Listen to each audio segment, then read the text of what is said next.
বন্ধুরা, ২১ শতকের বিস্ময়কর আবিষ্কার মানুষের জীবনে নিয়ে এসেছে এক বিপ্লব।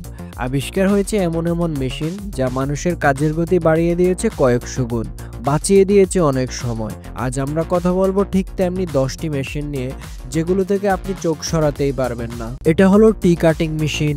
এই মেশিন গাছকে এত দ্রুত কাটতে পারে যা আপনি কল্পনাও করতে পারবেন না। এই মেশিনে দাঁড়িয়ে থাকা গাছকে নিচে থেকে জাপটে ধরে ফাস্ট কাটিং ব্লেডের সাহায্যে কয়েক সেকেন্ডের মধ্যে কেটে ফেলে। এটা এত অ্যাডভান্স টেকনোলজি ব্যবহার করা হয়েছে যে এটার হাতের সাহায্যে গাছকে সমান ভাগে আলাদা করে ফেলতে পারে। এটা হলো ট্রাক স্প্রেড, যেই মেশিন গাছকে রিপ্লান্টেশন করতে ব্যবহৃত হয়।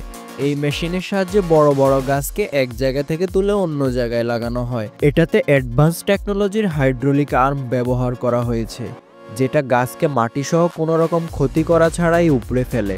আর ট্রাকটি সেই গাছকে অন্য জায়গায় স্থানান্তর করে পুনরায় রিপ্লান্টেশন করে। এটা হলো ফায়ার ফাইটিং রোবট, যা উচ্চ তাপমাত্রা এবং বিপজ্জনক পরিবেশেও কাজ করতে সক্ষম। এই রোবটটি অত্যাধুনিক সেন্সর এবং ক্যামেরা দিয়ে সজ্জিত, যা আগুনের উৎস শনাক্ত করতে পারে। এছাড়াও এটি শক্তিশালী ওয়াটার ক্যান এবং ফোম সিস্টেম ব্যবহার করে আগুন নিভায়। রোবটটি আগুনের কাছাকাছি গিয়ে স্বয়ংক্রিয়ভাবে ওয়াটার বা ফোম স্প্রে করতে পারে। এটি এমন জায়গায়ও কাজ করতে পারে যেখানে মানুষের পক্ষে যাওয়া প্রায় অসম্ভব। এটা হলো কার স্ক্র্যাপিং মেশিন, যা পুরনো গাড়িগুলোকে ছোট ছোট টুকরো করে ফেলে। এই মেশিনটি এতই শক্তিশালী যে একটি পুরো গাড়িকে কয়েক সেকেন্ডের মধ্যে চূর্ণ বিচ্ছিন্ন করে দিতে পারে।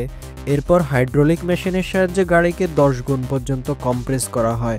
গাড়িগুলোকে ডেস্ট্রয় করার জন্য এক হাইড্রোলিক চেম্বারে ফেলা হয়। এরপর এতে হাইড্রোলিক প্রেসার অ্যাপ্লাই করা হয়। এই বিশাল কার স্ক্র্যাপ ইয়ার্ডে প্রতিদিন অসংখ্য পুরনো গাড়ি আনা হয়।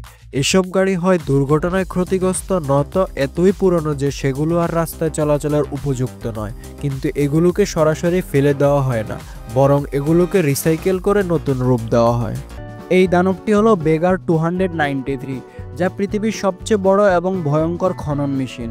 এই দৈত্যাকার মেশিনটি এতই বিশাল যে এর উচ্চতা 315 ফুট, যা একটি 30 তলা বিল্ডিংয়ের সমান। এই দানবটি লম্বায় একটি ফুটবল মাঠের চেয়েও বড় এবং এর ওজন প্রায় 2000টি হাতির ওজনের সমান।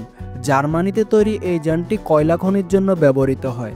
এটি প্রতিদিন 2,40,000 টন মাটি সরাতে পারে, যা দিয়ে 10টি সুইমিং পুল পূরণ করার জন্য যথেষ্ট। দৈত্যাকার এই স্থলযানটি গিনিস ওয়ার্ল্ড রেকর্ড বুকেও জায়গা করে নিয়েছে। এটা হলো টাইগার স্টোন মেশিন, একটি স্বয়ংক্রিয় যন্ত্র যা পাথর বা ইট ব্যবহার করে দ্রুত এবং নিখুঁতভাবে রাস্তা বানায়। এটি সাধারণত পার্ক, সাইকেল লেন, পথচারী পথ এবং রেসিডেন্সিয়াল এলাকায় ব্যবহার করা হয়। মেশিনটি প্রথমে পাথর বা ইটগুলোকে একটা নির্দিষ্ট প্যাটার্নে সাজায়, এরপর হাইড্রোলিক প্রেস ব্যবহার করে সেগুলোকে মজবুতভাবে বসিয়ে দেয়। এই পুরো প্রক্রিয়াটি খুবই দ্রুত এবং নিখুঁত। যেখানে হাতে করলে এই কাজ করতে কয়েকদিন লাগতো, সেখানে মেশিন মাত্র কয়েক ঘন্টায় এই কাজটি করে ফেলে। টাইগার স্টোন মেশিনের সবচেয়ে বড় সুবিধা হলো এটি সময়, শ্রম এবং খরচ কমায়। এছাড়াও এটি পরিবেশ বান্ধব, কারণ প্রাকৃতিক পাথর ব্যবহার করে এবং কম বর্জ্য উৎপন্ন করে। এটা হলো ইভেন্ট ক্লিনিং মেশিন। বড় বড় ইভেন্ট, কনসার্টের পর ভেন্যুতে অনেক ময়লা জমা হয়, আর এগুলোকে দ্রুত সময়ের মধ্যে পরিষ্কার করা এক অসম্ভব কাজ। আর এজন্যই ডিজাইন করা হয়েছে অ্যাডভান্স টেকনোলজির ভ্যাকুয়াম ক্লিনার। এটার সামনে দুটো পাওয়ারফুল সাকশন টিউব আছে, যা ময়লা আবর্জনাকে নিজের ভিতরে টেনে নেয় আর পিছনে থাকা কন্টেইনারে জমা করে। এই মেশিনটি হলো রেপ 10। এটা গাছকে নির্দিষ্ট শেপ দেওয়ার জন্য ব্যবহৃত এক অ্যাডভান্স মেশিন। গার্ডেনে সব গাছকে একই ডিজাইন দেওয়া এক অসম্ভব ব্যাপার, কিন্তু এই মেশিনের সাহায্যে খুবই স্বল্প সময়ে হাজারো গাছকে একই শেপ দেওয়া যায়। এই মেশিন অনেক ফাস্ট আর একে অপারেট করাও অনেক ইজি। এই মেশিনটি রেল লাইনের উপর জমে থাকা তুষার দ্রুত এবং দক্ষতার সাথে সরিয়ে ফেলে।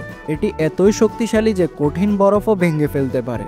এই মেশিনের সাহায্যে তুষার পরিষ্কার করে ট্রেন চলাচল নির্বিঘ্ন করা হয়।